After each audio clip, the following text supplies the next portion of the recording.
ഇപ്പോൾ Thiruvananthapuram corporation deputy mayor P K Raju telephone ലൈനുണ്ട്. Shri P K Raju, ഇപ്പോൾ ഈ ദൗത്യം എവിടെ വരെ എത്തി നിൽക്കുന്നുണ്ട്? എന്തൊക്കെയാണ് വെല്ലുവിളികൾ നേരിടുന്നത്?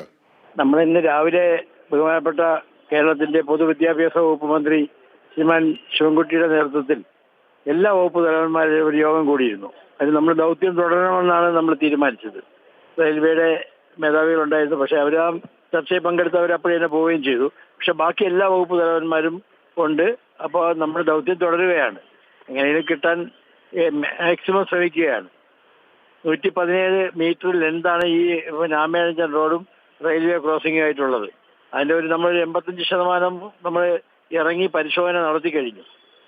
പക്ഷേ ഇതുവരെ കണ്ടുകിട്ടാൻ കഴിഞ്ഞിട്ടില്ല. ദുഃഖകരമായ ഒരു വിഷയമാണിത്. ശ്രീ പി കെ രാജു, ഈ റെയിൽവേയുടെ ആ ഭാഗത്ത്, പ്ലാറ്റ്ഫോമിന്റെ ആ ഭാഗത്ത് പരിശോധന നടത്തുന്നതിൽ ഏതൊക്കെ തരത്തിലുള്ള പ്രതിസന്ധികൾ ആ ഭാഗത്ത് ഇപ്പോൾ നിലനിൽക്കുന്നുണ്ട്? അത് നല്ല പ്രതിസന്ധിയാണ്. മനുഷ്യരല്ലെന്ന് ഈ 117 മീറ്റർ എന്ന് പറയുന്നത് അറിയാമല്ലോ. അകത്ത് പോയാൽ ലൈറ്റും വെട്ടമൊന്നും ഇല്ലാത്ത സ്ഥലത്ത് ഈ പ്രിയപ്പെട്ട സഹോദരങ്ങൾ അതിനകത്ത് പോയേ അവരെ മനുഷ്യരല്ലേ. എന്നിട്ട് അവരകത്ത് പോയി അത്രയും ഫുള്ളായിട്ട് പോയി പരിശോധന നടത്തി തിരിച്ചു വീണ്ടും കയറി. വീണ്ടും തുടരും. നോക്കട്ടെ, ഒന്നുകൂടെ ആലോചിച്ച് വീണ്ടും തുടരാൻ സാധ്യമായ എല്ലാം ചെയ്യും നമ്മൾ. തീർച്ചയായിട്ടും ആ സേനാംഗങ്ങൾക്കൊരു ബിഗ് സല്യൂട്ട് നൽകേണ്ടതാണ്. അതിലൊരു സേനാംഗം അല്പം മുൻപ് കേരള വിഷൻ ന്യൂസിനോട് പ്രതികരിച്ചിരുന്നു. അദ്ദേഹം അവിടെ നേരിടുന്ന വെല്ലുവിളിയെക്കുറിച്ച് പറഞ്ഞിരുന്നു. അതീവ ദുഷ്കരമാണ്, സാഹസികത്വം നിറഞ്ഞതാണ്, ഒപ്പം തന്നെ അപകടകരവുമാണെന്നാണ് ആ സംഘാംഗം പ്രതികരിച്ചത്. ആ സാഹചര്യത്തിൽ പോലും അവർ ഇപ്പോഴും രക്ഷാദൗത്യത്തിൽ സജീവമാണ്. കോർപ്പറേഷന്റെ ഭാഗത്തുനിന്നും ഏതൊക്കെ രീതിയിൽ ഈ പ്രവർത്തനങ്ങൾ ഏകോപിപ്പിക്കുന്നുണ്ട്?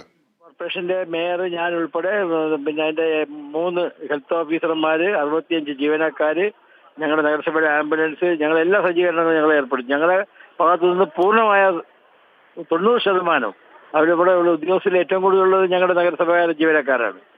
ഞങ്ങളോട് കൂടി കഴിയുന്നതെല്ലാം ഞങ്ങൾ ചെയ്യുന്നുണ്ട്. ഈ റെയിൽവേയുടെ ഭാഗത്തു കൂടി കടന്നു പോകുന്ന ഈ ടണലിന്റെ അതിന്റെ ഒരു രൂപരേഖ ലഭ്യമായിട്ടുണ്ടോ? റെയിൽവേയുടെ ഭാഗത്തു നിന്നുള്ള സഹകരണം എങ്ങനെയാണ്? അല്ല, അവര് ഇതുവരെ ആ ഒരു യോഗത്തിൽ വന്നതല്ലാതെ 27, 28 മണിക്കൂർ, 29 മണിക്കൂറായിട്ട് ഒരു യോഗത്തിൽ വന്ന് ഇന്നിരുന്നിട്ട് അപ്പോഴേ അതിന്റെ മേധാവികളെല്ലാം മുങ്ങി. അവർക്കൊരു സഹകരണം ഇല്ലാന്ന്. അവരൊന്ന് റെയിൽവേ ക്രോസ് ചെയ്യുന്നതിന് പിന്നെ ഒരു ഷട്ടർ തുറന്ന് നോക്കാൻ വേണ്ടി സഹകരിക്കുമ്പോൾ 2 മണിക്കൂർ എടുത്തു ആ ട്രെയിൻ ഒന്ന് മാറ്റിത്തരാൻ. വെറുതെ രാവിലെ പോകുന്ന ട്രെയിനാണ്, മാറ്റി വേറെ ട്രാക്കിൽ കൊണ്ടിടാം. അന്നും അവർ ചെയ്യുന്നില്ലെന്ന്. അവർക്കൊരു തമാശ അടിക്കും പോലെയാണ് കാണുന്നത്. ഒരു പാവപ്പെട്ട ഒരു തൊഴിലാളി മരണപ്പെട്ടു പോയിട്ട് അവർക്ക് അതിനകത്തൊരു പങ്കുമില്ല, റെയിൽവേക്ക് ഒരു പങ്കുമില്ല. അവരാണ് ഇതെല്ലാം ചെയ്തവരാണ്. മുഴുവൻ ഇതിന്റെ ഉത്തരവാദിത്വം റെയിൽവേക്കാണ്, നമ്മുടെ തൊഴിലാളിയല്ല. എന്നിട്ട് പോലും നമ്മളൊരു മനുഷ്യജീവനെ രക്ഷപ്പെടുത്തുന്ന നഗരസഭ എന്ന നിലയിൽ നമ്മൾ കൂടെ നിൽക്കുകയാണ്.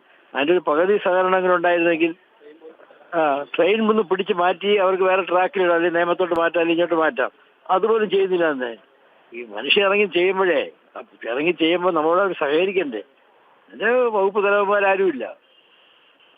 അങ്ങയുടെ വാക്കുകളിൽ നിന്ന് റെയിൽവേയുടെ ഒരു നിരുത്തരവാദപര സമീപനം വ്യക്തമാണ്. ഈ റെയിൽവേയുമായി ഇന്നലെ തന്നെ ഒരു ആശയവിനിമയത്തിന് കോർപ്പറേഷൻ തയ്യാറായിരുന്നോ? ഇന്നലെ തയ്യാറായെന്ന് വന്നില്ല. ഇന്നിപ്പോൾ മന്ത്രി വന്നപ്പോൾ വിളിച്ചു വരുത്തുകയാണ് ചെയ്തത്. വിളിച്ചു വരുത്തി കഴിഞ്ഞാൽ മന്ത്രി കാത്തിരിക്കുകയാണ് ചെയ്തത്. 15 മിനിറ്റോളം കാത്തിരുന്നതിന് ശേഷമാണ് അവർ വന്നത്. വന്നതിൽ അവർക്കൊന്നും അറിയില്ല. അവർ താഴെയുള്ള ആളിനോടത്താണ് ചോദിക്കുന്നത്, നിങ്ങളിൽ അതുകൊണ്ട് മേപ്പുണ്ടോ, അതുണ്ടോ, ഇതുണ്ടോ എന്നൊക്കെ അവരുടെ അടുത്താണ് ചോദിക്കുന്നത്. അവർക്കൊന്നും അറിയില്ല എന്നേ. അവരങ്ങനെ ഇവിടെ സൂക്ഷിച്ചിട്ടില്ല, ഒന്നും സൂക്ഷിച്ചു. എന്താ ഒരു കാലത്ത് ഇത് ചെയ്തു, ഇവിടെ മാപ്പും ഇല്ല, ഒന്നുമില്ല, എന്താണെന്ന് പോലും ഇവർക്ക് അറിയില്ല. ശ്രീ പി കെ രാജു, ഈ സ്കൂബ ഡൈവിംഗ് ടീമുകളെ സംബന്ധിച്ച് വലിയ വെല്ലുവിളിയാണ്. അവർക്ക് ഒരാൾ പോയി കഴിഞ്ഞാൽ അയാൾക്ക് പെട്ടെന്ന് തന്നെ തിരിച്ചു വരേണ്ട സാഹചര്യമുണ്ട്. ആവശ്യത്തിനുള്ള ഈ മനുഷ്യവിഭവശേഷി അവിടെ ഈ തെരച്ചിലിന് ലഭ്യമാക്കിയിട്ടുണ്ടോ? മെഡിക്കൽ വിങ്ങിന് തന്നെ മെഡിക്കൽ വിങ് ഉണ്ട്. ഫയർഫോഴ്സുകാർ അവരുടെ പിറകിലുണ്ട്. അത് വടം കെട്ടിയാണ് അവർ പോകുന്നത്. എല്ലാ നിരീക്ഷണത്തിലാണ്, നമ്മുടെ നിരീക്ഷണത്തിൽ തന്നെയാണ് എല്ലാം ചെയ്യുന്നത്. ഈ പി കെ രാജു വിശദമായി